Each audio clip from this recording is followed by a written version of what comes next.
أحبائي، كيفكم؟ شو أخباركم؟ إن شاء الله تكونوا بألف خير. معكم مطبخ أم رزقار، أهلا وسهلا فيكم. ورجعت لكم بفيديو جديد، وحبيت اليوم أسوي لكم وصفة حلو ما بتاخد وقت وبنفس الوقت سريعة التحضير، وبنفس الوقت إنه موجود المكونات بكل البيت. وهي الوصفة اللي بدي أسويها، هاي الوصفة كانوا جدودنا يعملوها وأهالينا، يعني كان أيام زمان ما كان في مثلا مثل هالحلو هالبقلاوة وهالشعبيات وهالشغلات، لا كانوا يعملوا هاي النوع الحلو ويقعدوا ياكلوا، وأحيانا من رمضان يتسحروا فيه كمان جنبه كاسة عيران.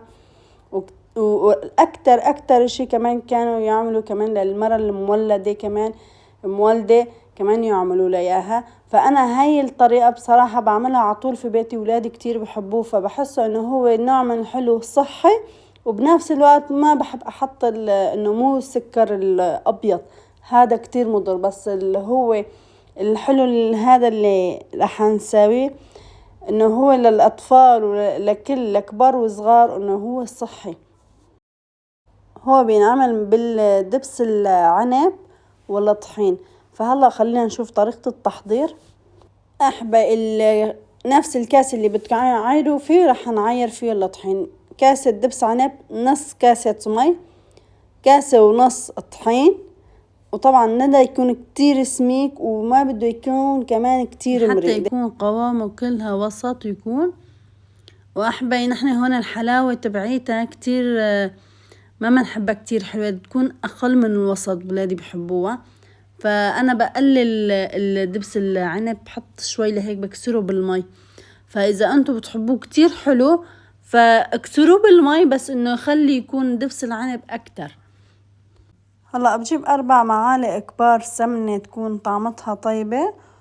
وكمان أحبائي إنه قد ما فيكم أنا بكتر لها سمنة، بس مو كتير يعني الأيام زمان مثلا واحدة مولدة أو شيء يكتروا لها كتير سمنة، بس أنا هون مثلا أنا وولادي رح ناكلون، فما بكتر كل هالقد هالسمنة. خلص بحط السمنة على قد يعني إنه شيء يتقلب فيه وخلصنا، وكمان تعطي طعمة طيبة وبشان الولاد كمان.